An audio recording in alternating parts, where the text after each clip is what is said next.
Good morning. We're going to talk about some different ways to practice a 1-5-7-1 progression in a major key.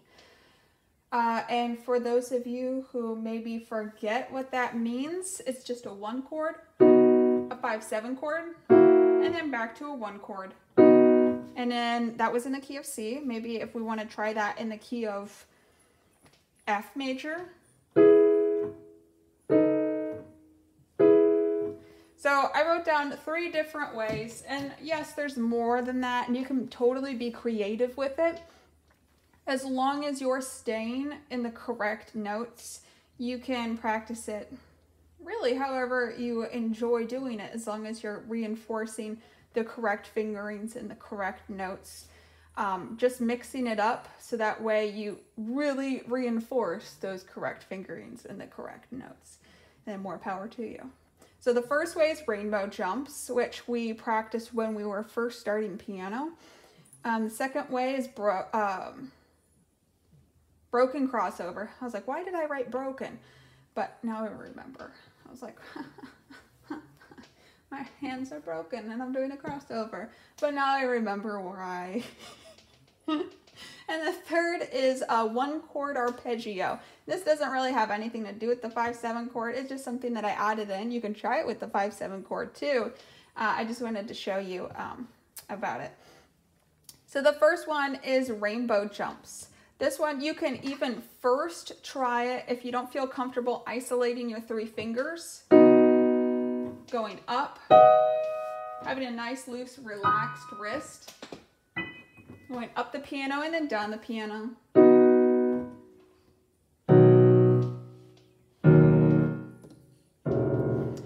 The thing with this is you have to remember that your fingers are the last to leave and the first to touch. That's what's going to really give you this nice, relaxed wrist. If you say, okay, my fingers, they're the last to leave and they're going to be the first to touch. My wrist isn't the first to touch. My fingers are the first to touch those keys. And that's going to allow my wrist to come down next, creating that nice level forearm. If you can't isolate those fingers, if that's just a little bit too difficult right now, what you can do is set your hand in C position and play all 5 keys at the same time like this.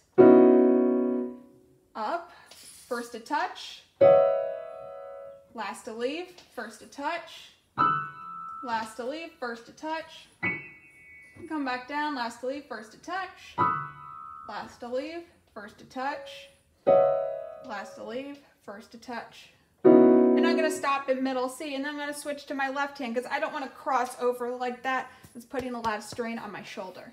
So left hand in middle C, last to leave, first to touch, last to leave, first to touch, and last to leave, first to touch. Coming back in, last to leave, first to touch, last to leave, first to touch. And I'm making nice slow motions. I'm not jerky like this. We don't want no beef jerky up in here, kids.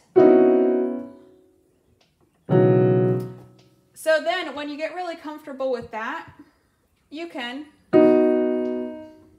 isolate your 3 pitches of your 1 chord.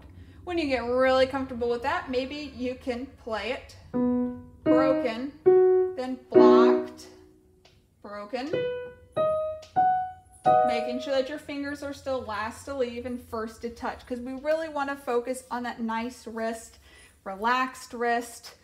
We don't want stiff wrist going up and then coming back down. It's putting a lot of strain on my whole arm. My whole arm is like super tense when I do that. I don't want that. Too much stress. I already have enough stress in my life right now. Then you can try it with your 5-7 chord. Last to leave, first to touch. Last to leave, first to touch. Last to leave, first to touch. And I am already all the way down my bench. That way I don't block your view of the piano. So that was really hard for me to get up there. And I did very poor technique and posture getting up there. So do not recreate what I just did. I'm like all the way down at the other end of the piano sitting. And then my left hand is up. Last to leave, first to touch. last delete, first to touch, last delete, first to touch, last delete, first to touch, last delete, first to touch, last delete, first to touch. So that's your rainbow jumps, and then you can make those broken as well. And then you can do broken chord crossover. And what I meant by this was, if we start on our low position, our low C,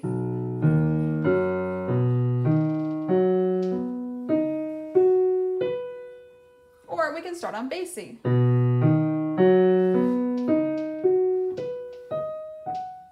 Notice how even when I'm crossing over here, my fingers are still the first to touch and the last to leave. I'm not jerking my hand over. I'm not, oh my gosh, I forgot to get there. I'm making a nice fluid motion that by the time my right hand is done, my left hand is ready to go. You can do this in any position you want. You can do this in D. And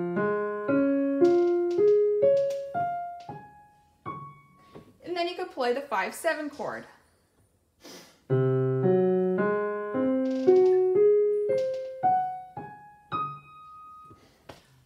Then you can play, the third one that I said right here was just a one chord playing arpeggios. And what I mean by that is going.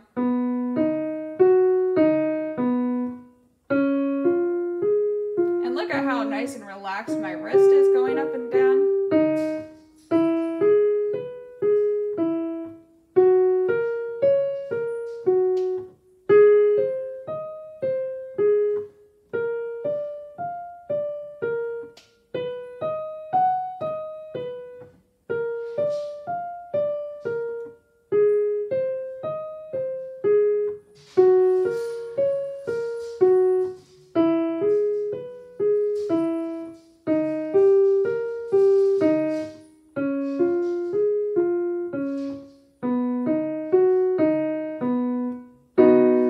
Both hands together too.